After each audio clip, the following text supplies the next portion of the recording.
Assalamualaikum warahmatullahi wabarakatuh. Pada hari ini, hari Jumat tanggal 18, saya melakukan wawancara bersama Ibu tentang pekerjaannya. Selamat malam Ibu. Mohon waktunya sebentar untuk mewawancarai seputar pekerjaan Ibu. Boleh. Sebelumnya, perkenalkan Ibu dan apa pekerjaan Ibu. Nama saya Ibu Airosima, pekerjaan buruh tani. Jawaban yang menarik. Mengapa Ibu memilih pekerjaan buruh tani?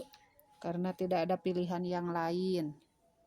Apa yang Ibu suka dari pekerjaan ini? Gaji yang seimbang dengan pekerjaannya.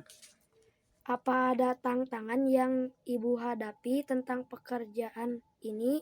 Ada di saat hujan, jalannya licin. Berapa lama Ibu bekerja dalam sehari? 5 jam.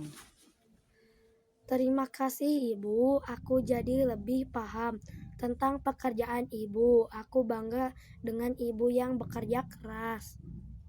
Ya, sama-sama. Demikian wawancara ini, saya belajar bahwa setiap pekerjaan memiliki tantangan dan kebahagiaan masing-masing. Saya berterima kasih kepada Ibu yang sudah mau berbagi cerita tentang pekerjaannya. Salam literasi. Wassalamualaikum warahmatullahi wabarakatuh.